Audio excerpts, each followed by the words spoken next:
સમાચારો પર નજર કરીએ તો અમદાવાદ 2030માં કોમનવેલ્થ ગેમ્સનું યજમાન બનશે। આ જાહેરાતથી રાજ્ય સહિત સમગ્ર દેશમાં ગર્વની લાગણી પ્રવર્તી રહી છે। ત્યારે રાજ્ય કક્ષાના રમતગમત મંત્રી ડોક્ટર જયરામ ગામિત કોમનવેલ્થ ગેમ્સના આયોજનને લઈને શું કહી રહ્યા છે, આવો જાણીએ। 2030માં જ્યારે ગુજરાતને યજમાન પદ મળ્યું છે કોમનવેલ્થ ગેમનું, ત્યારે સમગ્ર ગુજરાત માટે તો ગૌરવનો દિવસ કહી શકાય। અને તે ક્ષણે તે ઘડીએ આપણે વાત કરી રહ્યા છે રાજ્યના રમતગમત વિભાગના મંત્રી ડૉક્ટર જયરામ ગામિત સાથે। આજનો દિવસ સમગ્ર ભારત માટે અને એમાં ખાસ કરીને ગુજરાત માટે પણ ખૂબ ગૌરવનો દિવસ અને ખૂબ ખુશીનો દિવસ ગણીએ તો ખોટું નથી। એટલા માટે કે જે આંતરરાષ્ટ્રીય લેવલની જે કોમનવેલ્થ ગેમ 2030માં રમવાની એ ગુજરાતને મળી છે। આજે જ્યારે આપણને કોમનવેલ્થ 2030માં મળી છે, ત્યારે આ સમગ્ર પરિસ્થિતિનો અભ્યાસ કરીને જે ઇન્ફ્રાસ્ટ્રક્ચર, જે મેદાનો, જે ગ્રાઉન્ડ, એ તમામ પ્રકારની સુવિધાઓને ધ્યાનમાં રાખીને જ આપણને આ કોમનવેલ્થ 2030માં મળી છે। ત્યારે આગામી દિવસોમાં જે પણ કંઈક બાકી હશે એ પણ સરકારશ્રીના અમારો રમતગમત વિભાગ કરશે। એમાં ખાસ કરીને અમારા રમતગમત વિભાગના અને આપણા ખાસ કરીને ગુજરાતના નાયબ મુખ્યમંત્રી શ્રી હર્ષભાઈ સંઘવી સાહેબ દ્વારા છેલ્લા ઘણા સમયથી આ કોમનવેલ્થ ગેમ ગુજરાતમાં આવે એના માટે પણ એમણે ખૂબ મહેનત કરી છે। અને જ્યારે ગુજરાતમાં આ રમત રમાવાની છે, ત્યારે આપણા ગુજરાતના જે ખેલાડીઓ છે અને એમાં ખાસ કરીને ભારતના ખેલાડીઓને પણ ગુજરાતમાં આંતરરાષ્ટ્રીય લેવલની જે રમતોમાં એને ભાગ લેવાનો જે લાભ મળશે એનાથી ખૂબ આનંદ થશે। અનુપ ભટ્ટ, સંદેશ ન્યૂઝ, તાપી। કોમનવેલ્થ ગેમ્સને લઈને ભારતીય કબડ્ડી ટીમના કેપ્ટનનું નિવેદન સામે આવ્યું છે। અર્જુન એવોર્ડ વિનર પવન શેરાવતનું નિવેદન સામે આવ્યું છે। પવન શેરાવતનું કહેવું છે કે ભારત માટે ગૌરવની ક્ષણ છે। અમદાવાદમાં કોમનવેલ્થ ગેમ્સનો રેકોર્ડ તૂટી જશે। કોમનવેલ્થ ગેમ્સમાં કબડ્ડીને સામેલ કરાય તેવી આશા છે, તેવું પણ શેરાવત કહી રહ્યા છે। 2010 में जब दिल्ली में कॉमनवेल्थ गेम की मेजबानी भारत ने की थी, तब बड़ी संख्या में मेडल जीते थे, कई रिकॉर्ड बने थे, 101 के करीब संख्या पहुंच गई थी। बड़ी संख्या में लड़कियां भी आगे आई और लोगों ने देखा कि किस तरह से लड़कियों ने भी भारत के लिए मेडल जीता। तो आपको क्या लगता है 2030 में ये जो 101 का आंकड़ा है वो भी क्रॉस होगा? डेफिनेटली क्रॉस हो जाएगा, क्योंकि सरकार ने बहुत सारे स्कीम इतने ज़्यादा करे हैं, अवेयरनेस इतनी ज़्यादा बढ़ाई है प्लेयर्स में, लोगों में, जिसके कारण एथलीट्स हो गए हैं, ग्रास रूट लेवल पे काम होने लग गया है। और जब 2010 में 100 प्लस मेडल थे और लास्ट एशियन गेम में भी 100 प्लस मेडल थे, तो अभी नेक्स्ट ईयर 2026 में एशियन गेम है, तो इसमें मैं डेफिनेटली बोल सकता हूँ 100 से तो बहुत ज़्यादा मेडल आने वाले हैं। अपना खुद का देश इंडिया इस कॉमनवेल्थ को होस्ट कर रहा है, तो मैं चाहूँगा कि इंडियन गवर्नमेंट की कबड्डी को भी शामिल करे, और काफ़ी धरती से जुड़ा हुआ देश का खुद का गेम है। तो मेरी तो विश ही है, मेरी विश है कि मैं चाहता हूँ, पूरे देश की विश है, ये चाहते हैं कि कबड्डी भी कॉमनवेल्थ में आए, ओलंपिक में आए। चाहता हूँ कि भारत में ओलंपिक गेम हो, क्योंकि ओलंपिक में भी मैं चाहूँगा कि इंडिया टॉप 10 में आए। और जैसे ही कोई भी कंट्री किसी इतने बड़े टूर्नामेंट को होस्ट करती है, तो उस देश का सपोर्ट होता है, वहाँ की जनता सपोर्ट करती है अपने एथलीट को, जिसके कारण मेडल बढ़ते हैं, प्लेयर मोटिवेट होते हैं। तो मेरी तो चाहत ये है कि कॉमनवेल्थ अभी 2030 में आ रहा है, और आने वाला जो भी ओलंपिक है वो भी भारत होस्ट करे। कौन सा शहर आपका पसंदीदा होगा कि वहाँ पे उसको होस्ट करना चाहिए ओलंपिक के लिए? ओलंपिक के लिए अहमदाबाद भी सुंदर है, दिल्ली भी सुंदर है। तो दिल्ली से कैमरामैन रोहित त्रिपाठी के साथ मैं अजय यादव, संदेश न्यूज। अच्छा, आप लोग खुश हैं ना कि भारत को 2030 के लिए कॉमनवेल्थ गेम की मेजबानी मिली है? यस सर, हम बहुत खुश है कि हमें 2030 के अहमदाबाद में हमें इस बार खेलने, मतलब इंडिया में होस्ट करने का मौका मिला है अहमदाबाद में। इस बात के लिए हम बहुत खुश हैं। अच्छा, तो क्या आप लोग उधर भी जाएंगे देखने के लिए? यस सर, अगर मौका मिला तो जाएंगे। अच्छा, आप लोग कोई गेम खेलते हैं? यस सर, कबड्डी खेलते हैं। कबड्डी। और आप? सर, मैं कबड्डी खेलती हूँ, मैं SJ5 प्लेयर हूँ कबड्डी की, अंडर 17। मेरा नाम वर्षा झा है। अप्रिशिएट करने के लिए यहाँ पे 2020 का जो लगा है, वो उसको हम होस्ट करने के लिए आए कि हाँ, हमारा जो इंडिया है वो भी इसमें अभी आगे गोल्ड मेडल लाएगा। हमारा जो भारत है वो दिन ब दिन बहुत ज़्यादा तरक्की कर रहा है, बिकॉज हम गेम्स में भी बहुत आगे बढ़ रहे हैं और इंडिपेंडेंट हो रहे हैं, मतलब किसी पे डिपेंड नहीं हो रहे हैं। हम खुद के लिए ही जी रहे हैं, अपने आप के लिए जी रहे हैं। जैसे अभी हमारे मिनिस्टर आए थे, उन्होंने बताया था ऐसे ही सब कुछ। सर, अगर ऐसे ही चला तो हम भी आगे जाके इंडिया के लिए जरूर एक मेडल लेकर आएंगे। कोशिश कर रहे हैं बात कहने के भी, खेलने के भी, इनका मानना है कि फ्यूचर में अगर इनको मौका मिलता है तो ये भी भारत के लिए मेडल जीतना चाहेंगे। दिल्ली से कैमरामैन रोहित त्रिपाठी के साथ मैं अजय यादव, संदेश न्यूज। આ તરફ લખતરની એમક્યોર ફાર્મા કંપનીમાંથી કેમિકલયુક્ત પાણી છોડવામાં આવતું હોવાની ફરિયાદને પગલે વઢવાણ પ્રાંત અધિકારી દ્વારા ચેકિંગ હાથ ધરવામાં આવ્યું હતું. જીપીસીબીના અધિકારીએ ગટર, ખેત તલાવડી અને કળમ ગામના તળાવમાંથી પાણીના નમૂના લઈ ટેસ્ટિંગ માટે રાજકોટ લેબમાં મોકલી આપવામાં આવ્યા છે. રિપોર્ટ આવ્યા બાદ કાર્યવાહી હાથ ધરવામાં આવશે.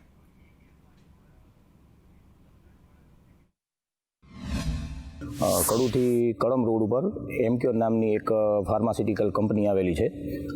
તેમાંથી ઘણીવાર દૂષિત પાણી સાઈડમાં રહેલી આરએનબીની ગટરમાં છોડવામાં આવતું હતું અને ફરી અમે પ્રાંત સાહેબને અરજી કરતા આજરોજ પ્રાંત સાહેબ કંપનીની વિઝિટ કરી અને આજુબાજુના ગામના અમારા ગામના તળાવના તેમજ કંપનીની આજુબાજુના સેમ્પલ લઈ અને જીપીસીબીમાં મોકલેલ છે અને તમામ પ્રકારની ચકાસણી આજરોજ એમને કરેલ છે. આ પાણીથી અમારા ગામની અંદર જે તળાવનું પાણી જે પીવામાં ઉપયોગ થાય છે કે વાપરવામાં ઉપયોગ થાય છે તેમાં લોકોને ફોડકીઓ થવી, પછી ચામડીના રોગો થવા, આંખો બળવી, આવા બધા હાલમાં લગભગ 12 મહિનાથી કેસો વધતા જતા હતા.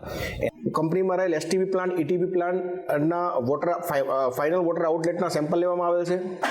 તેમજ સોઇલ ટેસ્ટિંગ માટે સોઇલના સેમ્પલ લેવામાં આવેલ છે. તેમજ નજીકના જે ગ્રાઉન્ડ વોટર સોર્સ છે, તળાવ છે, પોન્ડિંગ છે, ત્યાંના સેમ્પલ લેવામાં આવેલ છે. જે સેમ્પલ જીપીસીબીના અધિકારીઓએ લીધા છે અને એ સેમ્પલ ચકાસણી અર્થે મોકલીશું અને ત્યારબાદ રિપોર્ટ આવતા જે નિયમો અનુસારની કાર્યવાહી જો રિપોર્ટમાં કઈ એવી શક્યતા જણાશે તો નિયમો અનુસારની કાર્યવાહી હાથ ધરવામાં આવશે. કેન્દ્રીય મંત્રી નીતિન ગડકરી તથા મુખ્યમંત્રી ભૂપેન્દ્ર પટેલે આજે નેશનલ હાઈવે નંબર 48 પર થયેલ કામગીરીનું વિશેષ નિરીક્ષણ કર્યું હતું. નેશનલ હાઈવે નંબર 48 પર થયેલ કામગીરી મામલે વિવિધ વિરોધાભાસ સામે આવતા ગડકરીએ સ્થળ તપાસના હેતુથી હિંમતનગરના મોતીપુરા સર્કલ સહિત પ્રાંતિજના રસુલપુર ગામે હાઈવેની કામગીરીનું નિરીક્ષણ કર્યું. સાથોસાથ છેલ્લા 7 વર્ષથી ઓવરબ્રિજની જે કામગીરી ચાલી રહેલી છે, સમસ્યા હલ કરવા માટે રસુલપુરના સ્થાનિકોએ ગડકરીનો આભાર માન્યો હતો.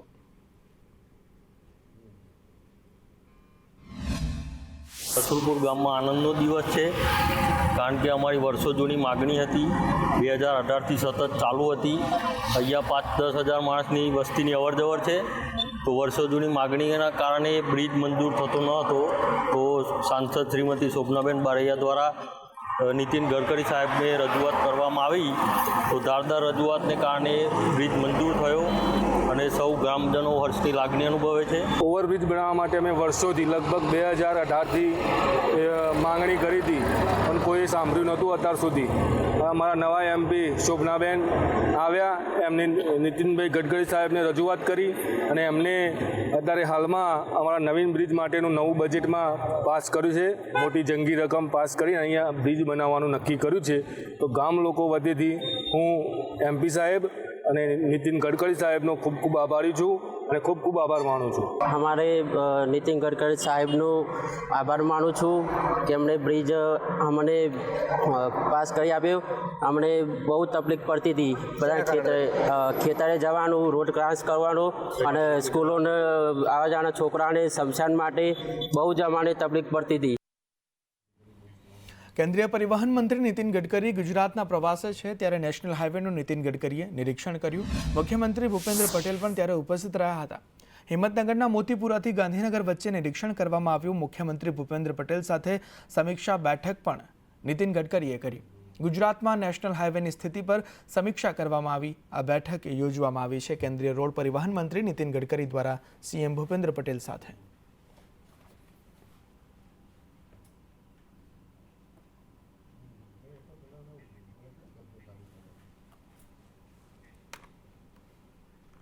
વડોદરા રેલવે ડિવિઝનના ડીઆરએમ અને સાંસદ રાજપાલ જાદવે આજે ગોધરાની મુલાકાત લીધી હતી. ગોધરા રેલવેની હદમાં ચાલી રહેલ ઓવરબ્રિજ તથા અંડરપાસની કામગીરીની સમીક્ષા કરી કામો સમયસર પૂર્ણ કરવા સૂચના આપી હતી. તેમજ ગોધરા અને દેરોલ સ્ટેશન પર ટ્રેનના સ્ટોપેજ સંદર્ભે પણ ચર્ચા કરી હતી. ગોધરાના જે પુરાવાઓ, અંડરપાસની જે કામગીરી છે, એ સિવાય રેલવેના જે સ્ટોપેજો છે અને અહીંયા જે કામગીરી જે ચાલી રહી છે તેનું આજે સુપરવિઝન કર્યું છે અને સાથે સાથે જે લોકોના નાના મોટા જે પ્રશ્નો હતા જે અમારી સમક્ષ આવ્યા હતા અને રેલવેના લગતા જે કામો છે જે બાકી છે એને જલ્દી પૂરા થાય એ માટે અમારું જે બરોડા ડિવિઝન છે, ડીઆરએમ શ્રી સાથે રહીને એનું અવલોકન પણ કર્યું છે અહીંયા જે કામ ચાલી રહ્યું છે તેનું, અને જલ્દીથી જલ્દી પૂરા થાય અને જે બાકીના ઓવરબ્રિજના જે કામો છે એ પણ વહેલી તકે પૂર્ણ થાય એ બાબતની અહીંયા આજે સૂચના પણ અપાઈ છે અને સાથે રહીને એનું નિરીક્ષણ આજે થયું છે। अमृत भारत के कार्य उनका अवलोकन किया, उनकी सुपरविजन किया और ये काम जल्द से जल्द और अच्छी क्वालिटी से पूर्ण हो, इसके लिए सांसद श्री ने निर्देश दिए, उस हिसाब से काम अच्छे से पूर्ण होगा। साथ ही गोधरा के आरओबी और आसपास के जो आरओबीज के आरयूबी के काम जो प्रलंबित चल रहे हैं उनको गति देने के लिए निर्देश दिए सांसद श्री ने। तो उस विषय में हम जो कंसर्न डिपार्टमेंट से आरएनबी है और बाकी इरकॉन है, इन सबसे बात करके इन कार्यों को आगे पुश करेंगे। साथ ही आसपास के 1-2 आरयूबीज के इशू है इंपॉर्टेंट, जहाँ कुछ समस्या हैं वो भी सांसद श्री ने निर्देशित में लाए हैं, उन पे भी हम जल्द से जल्द कार्यवाही कराएंगे।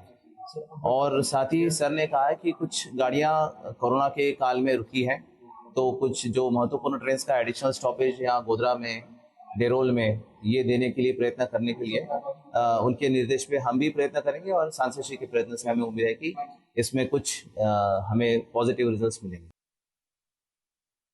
આ તરફ રાજકોટમાં ફૂડ ટ્રેકના કામથી ટ્રાફિક જામની સમસ્યા સર્જાઈ છે, ત્યારે ટ્રાફિક જામના દ્રશ્યો પણ સામે આવ્યા છે। પારડી ગામથી રાજકોટ રોડ પર ટ્રાફિક જામ સર્જાયો। ગઈકાલે રાત્રે 4 થી 5 કિલોમીટરનો ટ્રાફિક જામ થઈ ગયો હતો। છેલ્લા 2.5 વર્ષથી ફૂડ ટ્રેકનું કામ ગોકળ ગતિએ ચાલી રહ્યું છે। રાજકોટ જેતપુર વચ્ચે હજુ સુધી 5 બ્રિજ શરૂ થયા છે। હાલમાં 15 જેટલા બ્રિજનું કામ અંડર કન્સ્ટ્રક્શન છે। આગામી 1.5 વર્ષ સુધી કામ ચાલે તેવી શક્યતાઓ અહીં સેવાઈ રહી છે, પરંતુ તેના કારણે લોકોને પારાવાર મુશ્કેલી વેઠવાનો વારો અહીં આવી રહ્યો છે।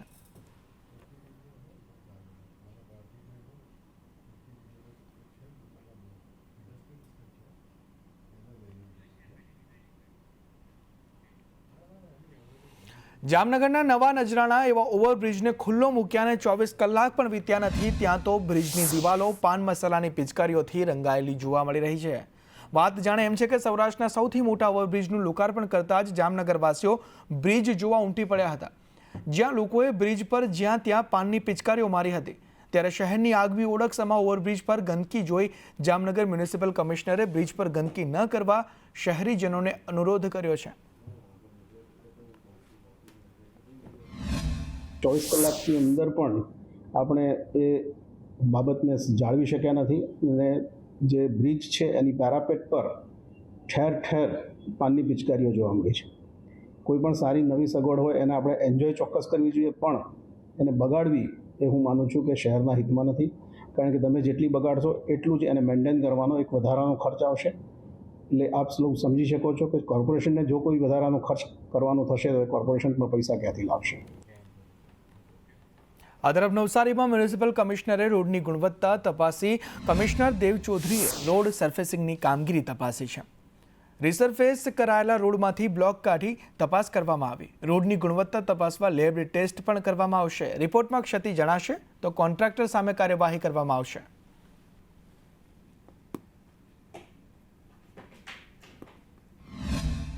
નવસારી શહેરમાં રોડ રસ્તાની બિસ્માર હાલત અંગે ઉઠેલા વધુ પડતા સવાલો બાદ હવે મનપા તંત્ર એક્શન મોડમાં આવ્યું છે। નવસારી મ્યુનિસિપલ કમિશનર ખુદ આજે રસ્તા ઉપર ઉતર્યા હતા અને રોડની કામગીરીનું નિરીક્ષણ કર્યું છે। મ્યુનિસિપલ કમિશનર દેવ ચૌધરી ખુદ રસ્તા ઉપર ઉતર્યા હતા અને રસ્તા ઉપરથી બ્લોક તેમણે કાઢીને એની સરફેસ વગેરે ચકાસણી કરી છે અને લેબ ટેસ્ટ સુધીની તૈયારી મનપા તંત્ર દ્વારા કરવામાં આવી છે। ત્યારે સીધી જ આપણે મ્યુનિસિપલ કમિશનર દેવ ચૌધરી જોડે વાત કરવાનો પ્રયત્ન કરીશું। જી સર, આજે રોડ રસ્તાની કામગીરી તપાસવામાં આવી છે, મનપા તંત્ર કઈ રીતે એક્શન મોડમાં આવ્યું છે? પહેલાં તો હું આપને કહેવા માગું છું કે મહાનગરપાલિકા બન્યા પછી જ અમે જે છે કન્ટિન્યુઅસ રોડ અને રસ્તાની ક્વોલિટી ઉપર કામગીરી કરી રહ્યા છીએ। અત્યારે માનનીય મુખ્યમંત્રી શ્રીની સૂચના પણ છે કે દરેક કામ થાય આમાં ક્વોલિટી સૌથી વધારે ઇન્શ્યોર કરવાની અમારે રહે છે। અત્યારે લગભગ 2 થી 3 રોડના સેમ્પલ આજે લીધા છે અને હવે જે છે વધારેથી વધારે જેટલા રોડ સરફેસ થાય છે આમાં મેક્સિમમ ટેસ્ટ કરવામાં આવશે અને કોઈ પણ જગ્યા ગુણવત્તાનો જે પ્રશ્ન હશે તો જે છે કોન્ટ્રાક્ટરની બેદરકારી હશે, આમાં બેદરકારી સાબિત થાય તો આના ઉપર જે છે કાર્યવાહી કરવામાં આવશે અને જિમ્મેવારી ફિક્સ કરવામાં આવશે। રાજન રાજપૂત, સંદેશ ન્યૂઝ, નવસારી। વાત વડોદરાની કરીએ તો વડોદરાના સાવલીમાં 16 વર્ષીય સગીરા પર દુષ્કર્મની ઘટના સામે આવી છે. આધેડે વારંવાર દુષ્કર્મ કરી સગીરાને ગર્ભવતી બનાવી. સગીરાની માતાની ફરિયાદના આધારે આરોપી આધેડ જે છે તેની ધરપકડ કરવામાં આવી છે. આરોપી પ્રવીણ પરમારની પોલીસે ધરપકડ કરી લીધી છે. મજૂરી કામે જતી સગીરાને ફોસલાવીને દુષ્કર્મ આચરી લીધું. પોક્સો સહિતની કલમો હેઠળ આરોપીની ધરપકડ કરવામાં આવી છે અને આગળની તપાસ હાથ ધરવામાં આવી છે.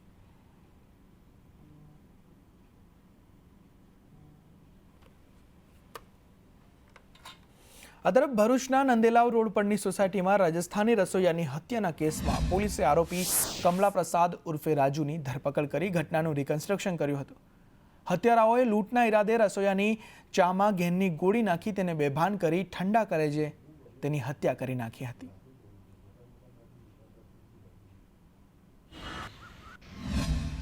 જે મારા પપ્પા જોડે મર્ડર કરીને ગયેલા 2 લોકો, એમાંથી એક આરોપી પકડાઈ ગયેલો છે.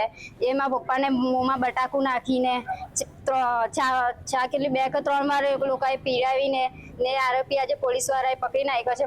મારે તો એટલું જ કહેવું છે કે એને ફાંસીની સજા જોઈએ. એને ફાંસી નહીં મળે ત્યાં સુધી અમને ઘરમાં ખતરો છે. અમે મારા નાના ભાઈ છે, અમે શું કરવાના? મારા ભાઈ અહીંયા આવીને કરશે, કોઈ બી કરે, આજુબાજુ કોઈને બી ખતરો જ છે. જે સુધી એને ફાંસી નહીં થાય ત્યાં સુધી અમને આ સોસાયટીમાં बी खतरो है. हमारे अभी गुजरात पुलिस ने करके दिखाया, जो बोला वो करके दिखाया. अभी गुजरात सरकार से हमारा निवेदन है कि जिस स्थिति से उन्होंने मेरे भाई को तड़पा के मारा, मुंह में बटाका डाला, आलू डाला, हाथ पैर बांध दिया, उसको उसकी एवज में जो मुजरिम है उसको फांसी की सजा दिलाए. अन्यथा हमारे जो भाई के छोटे बच्चे हैं, मैं हूँ, वो लोग बाहर आके 10 साल 5 साल 15 साल में कुछ भी और बड़ा कांड कर सकते हैं. સુરતના વેસુમાં યુવકની છરી મારીને હત્યાનો પ્રયાસ કરવામાં આવ્યો છે. યુવકને છરીના ઘા મારી હત્યાનો પ્રયાસ કરવામાં આવ્યો. પોલીસે ગણતરીના કલાકોમાં જ 6 લોકોને ઝડપી પાડ્યા અને આરોપીઓએ બગી ચલાવતા યુવકને પથ્થર માર્યો હતો. ફરિયાદી યુવક પૂછવા જતા તેના પર હુમલો કરવામાં આવ્યો હતો.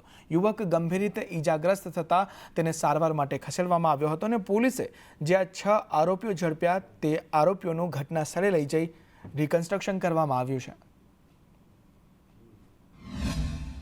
વેસુમાં ગત રોજ મોડી રાત્રે બગી વાલો હતો વ્યક્તિ, તેની ઉપર કુલ 9 જેટલા વ્યક્તિઓએ હુમલો કર્યો હતો. ત્યારે વેસુ પોલીસે ગણતરીના કલાકોમાં જ કુલ 9 માંથી 6 આરોપીઓને પકડી પાડ્યા છે.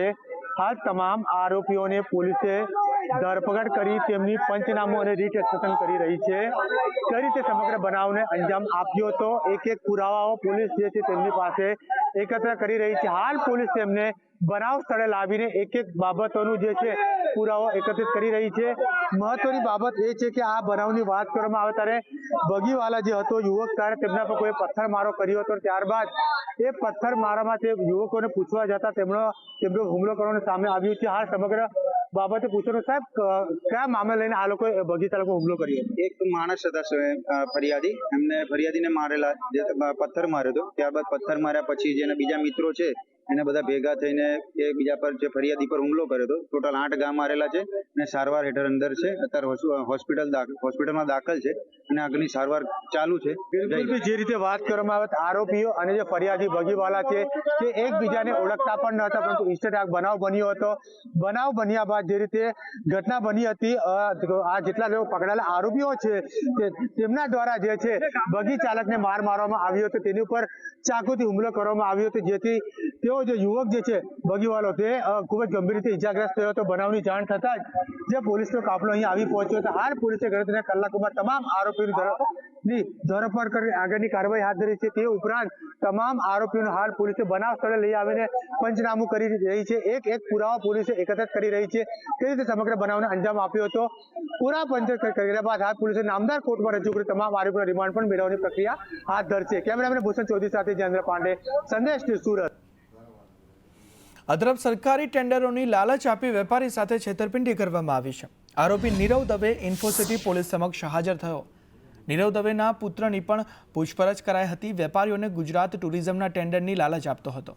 સુરત મહાનગરપાલિકાના ટેન્ડરોની પણ લાલચ આપી હતી. નીરવ દવે અને તેની પત્નીએ કરોડોની છેતરપિંડી કરી હતી. સુરત મહાનગરપાલિકાનો નકલી ટેન્ડર લેટર પણ બનાવ્યો હતો.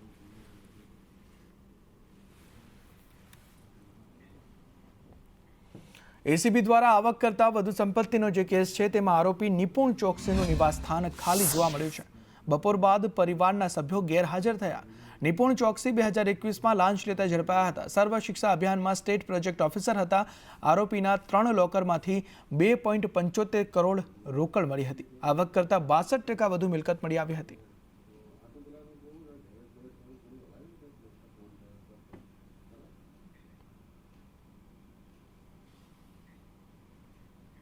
રાજકોટ મહાનગરપાલિકાની આવાસ યોજનામાં ભ્રષ્ટાચાર રોકવા માટે લાગેલા પોસ્ટરનો જે મામલો છે તેમાં સરકારી કચેરીમાં નાગરિકોની વ્યાજબી અને યોગ્ય કામ સંતોષપૂર્વક મળે તે માટે પોસ્ટરો લાગ્યા છે. પોસ્ટર લગાડનાર આવાસ યોજનાના મેનેજર સૂર્યપ્રતાપસિંહ મીડિયાથી દૂર રહેવા માંગે છે.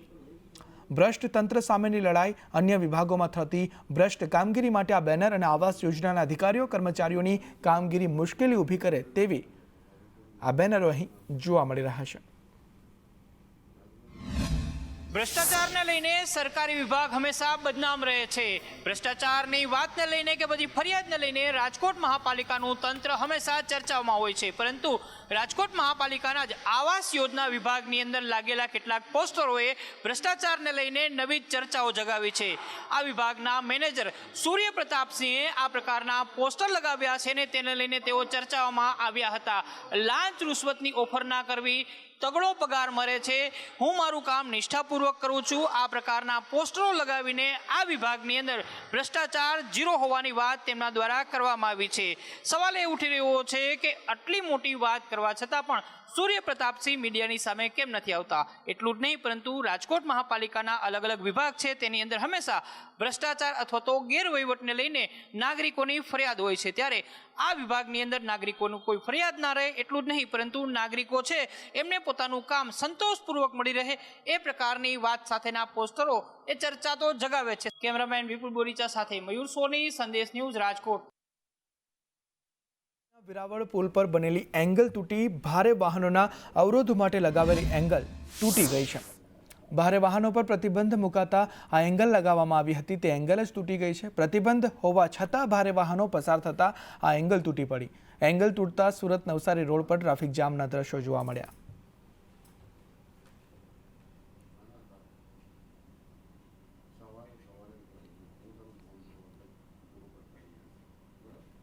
જેતપુર નગરપાલિકા સંચાલિત 70 વર્ષ જૂની કન્યા શાળાની ઇમારત ફરી એકવાર વિવાદના કેન્દ્રમાં આવી છે. આ ઇમારત જર્જરિત હોવાના બહાને 10 વર્ષ પૂર્વે શિક્ષણ કાર્ય બંધ કરી દેવામાં આવ્યું હતું. હવે નગરપાલિકાના વર્તમાન સત્તાધીશો દ્વારા કરોડો રૂપિયાની કિંમતની આ ઇમારતને તેના મૂળ માલિકને પરત સોંપવાનો ઠરાવ સામાન્ય સભામાં પસાર કરવાની હિલચાલ ચાલી રહી હોવાની ચર્ચાએ રાજકીય ગરમાવો પકડ્યો છે. અગાઉ પણ તત્કાલીન સત્તાધીશોએ આ ઇમારત મૂળ માલિકને પરત આપવાનો પ્રયાસ કર્યો હતો, પરંતુ નગરપાલિકાના પૂર્વ પ્રમુખે કલેક્ટરને રજૂઆત કરી આ પ્રક્રિયા અટકાવી હતી. આ ઇમારત નગરપાલિકા સંચાલિત કન્યા શાળા, જૂની કન્યા શાળા છે, એ જર્જરિત થઈ ગઈ છે અને એને ફરીથી રિન્યુએશન અથવા નવેસરથી બનાવીને અને અહીંયા ગરીબ બાળકો, પછાત વર્ગના બાળકોને ફરીથી લાભ મળે એવી અમારી રજૂઆત છે. જે નગરપાલિકા હસ્તક આ ઇમારત હતી, અચાનક એને બંધ કરવામાં આવેલી, પણ આ ઇમારત પાછી રિનોવેટ કરી અને ચાલુ કરવામાં આવે એટલે ગરીબ અને મધ્યમ વર્ગના વિદ્યાર્થીઓ એમાં અભ્યાસ કરી શકે. નગરપાલિકાની માલિકીની છે અને નગરપાલિકા એમાં આવી કરોડની મિલકત છે, એ આપણે નગરપાલિકા એમાં ખાલી રિનોવેટ કરે એટલે જેતપુરની જનતાને કામ આવે, પ્રજાને કામ આવે, વિદ્યાર્થીઓને કામ આવે.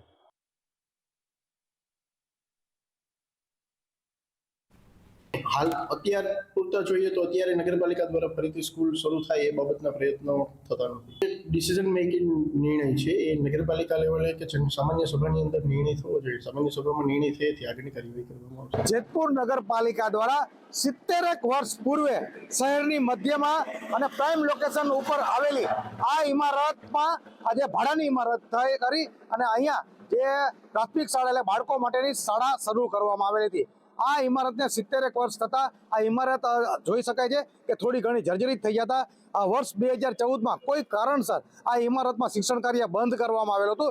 ત્યારથી આ ઇમારત બંધ છે, પરંતુ બંધ ઇમારત છે તે ભાડાની ઇમારત છે અને ઇમારત બાબતે અત્યારે નગરપાલિકાના સદસ્યોમાં એવી એક ચર્ચા ફેલાની છે કે આ ઇમારત જે મૂળ માલિક છે તે પ્રાઇમ લોકેશનમાં અત્યારે આની કરોડો કિંમત ની બોલાતી હોય, જેથી કરી અને આ ઇમારત તેના મૂળ માલિકને પરત સોંપી દેવામાં આવે એવા પ્રયત્નો નગરપાલિકાના સત્તાધીશો દ્વારા હાથ ધરવામાં આવ્યો છે. તેવી નગરપાલિકાના સભ્યોમાં જ એક ચર્ચા છે. તેને કારણે થઈ અને આ ઇમારતમાં ફરીથી શિક્ષણ કાર્ય શરૂ થાય. આ ઇમારતમાં જે જર્જરિત ભાગ છે તે જર્જરિત ભાગને ડિઝાસ્ટર મેનેજમેન્ટની ટીમ બોલાવી અને તે જર્જરિત ભાગ છે તેને દૂર કરી અને તેનું રિનોવેશન કરી અને આ ઇમારત છે તેમાં બાળકો ખિલોલ કરે, ડિજિટલ શાળા શરૂ થાય અને શહેરની મધ્યમાં હોવાથી આ ઇમારતમાં શિક્ષણ કાર્ય શરૂ થાય તો મધ્યમ વર્ગના અને નાના જે ગરીબ વર્ગ છે તેના બાળકો પણ લાભ લઈ શકે તેવી સદસ્યોએ પત્ર લખી નગરપાલિકામાં માંગ કરી છે. એટલે સત્તાધીશો આ ઇમારત મૂળ માલિકને પરત સોંપી અને કરોડો રૂપિયાનો ભ્રષ્ટાચાર આચરે તે પૂર્વે આ ઇમારતને રિનોવેશન કરી અને ફરીથી શરૂ થાય તેવા નગરપાલિકાના સદસ્યો દ્વારા પ્રયત્ન કરવામાં આવ્યો છે અને જેતપુરની પ્રજાની પણ એક માંગ છે. વિમલ રામાણી સાથે હિતેશ રાઠોડ, સંદેશ બ્યુટ, જેતપુર. અમીરગઢ રેન્જના ખજુરિયા વિસ્તારમાંથી વન વિભાગની ટીમે અનામત વૃક્ષની શ્રેણીમાં આવતા ખેરના વૃક્ષના અંદાજે 60 મણ લાકડા ઝડપી લીધા હતા. જાંજરવા બેટના વનરક્ષકને મળેલી બાતમીના આધારે ખજુરિયા ગામના માવાભાઈ ભગાભાઈના ખેતરમાં તપાસ કરવામાં આવી હતી, જ્યાં તપાસ દરમિયાન ખેરના લીલા લાકડા મળી આવ્યા હતા. ખજુરિયા ગામે પીકે છત્રાલિયા વનરક્ષકને બાતમી મળેલ કે ત્યાં ખેરના વૃક્ષો કાપવામાં આવેલ છે, જેથી કરી પીકે છત્રાલિયા સ્થળ ઉપર જઈ અને જગ્યાનું વર્ણન કરી અને વનપાલ ઇકબાલગઢને જાણ કરતા વનપાલ ઇકબાલગઢ બાચીજી તેમની ટીમ સાથે સ્થળ ઉપર પહોંચી પંચો સાથે રહી અને જગ્યામાં પડેલ ખેરના લીલા વૃક્ષો જે કાપેલા હતા તેનો મુદ્દામાલ જપ્ત કરી અને જેથી નસરી ખાતે લાવેલ. ખેર, ચંદન, સીસમ અને સાગ એ 5 અનામત વૃક્ષો છે જે પોતાની માલિકીની જમીનમાં હોય તો પણ એને કાપવા માટે વન વિભાગની મંજૂરીની જરૂર હોય છે. દ્વારકાના વસઈ ગામે પ્રસ્તાવિત એરપોર્ટના વર્તમાન સ્થળને બદલવાની માંગ સાથે સ્થાનિક ખેડૂતોએ ઉગ્ર વિરોધ નોંધાવ્યો છે. ખેતીવાડી વિભાગ અને એરપોર્ટ ઓથોરિટીની સંયુક્ત ટીમ ગામની મુલાકાતે આવતા વસઈ સહિત ગઢેચી, મેવાસા અને કલ્યાણપુરના ખેડૂતોએ એકત્ર થઈ પોતાનો વિરોધ પ્રદર્શિત કર્યો હતો. અધિકારીઓએ ખેડૂતોની રજૂઆત સરકાર સુધી પહોંચાડવાની ગ્રામજનોને હૈયાધારણા આપી. 4 ગામ એટલે કે વસઈ, મેવાસા, કલ્યાણપુર અને ગઢેચી ગામના સર્વે નંબરો આવે છે. આ સર્વે નંબરો જે ખેડૂતોના આવે છે એમની સાથે રૂબરૂ પરામર્શ કરવા માટે આજરોજ મામલતદારશ્રી તથા ટીડીઓ શ્રી અને ગ્રામજનો અને જે ખેડૂતો જેમના સર્વે નંબરો આમાં આવે છે એ અને આગેવાનો સાથે આજે એક બેઠક ગોઠવવામાં આવેલી હતી. પ્રાથમિક ચર્ચા કરવામાં આવી.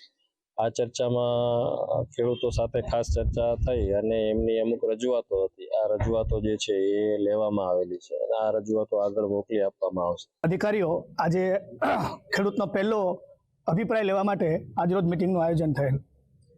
આ મિટિંગની અંદર પ્રથમ દ્રષ્ટિએ જ અમે જ્યારે 4/8/2025ના આવેદનપત્ર પાઠવી એરપોર્ટને અન્યત્ર ખસેડવામાં આવે એવી પ્રથમથી અમારી માંગણી હતી.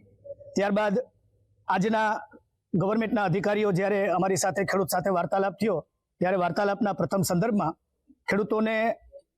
ઘણા બધા ખેડૂતોને જાણ નહોતી, પણ જેટલા ખેડૂતો હાજર હતા એ બધાએ નક્કી કરી અને પ્રથમ દ્રષ્ટિએ એરપોર્ટનો વિરોધ નોંધાવેલ છે. અમારે આજે પંચરોજ કામ કરી ગયેલ છે, જે આવતી 2 તારીખે બધાય ખેડૂતની સહમતિમાં અમે વિરોધ દર્શાવશું અને જો સરકાર શ્રી પરાણે અહીંયા એરપોર્ટનું જો કરશે તો આગળ અમે વિરોધ માટેનું પિટિશન દાખલ કરવા સક્ષમ છીએ.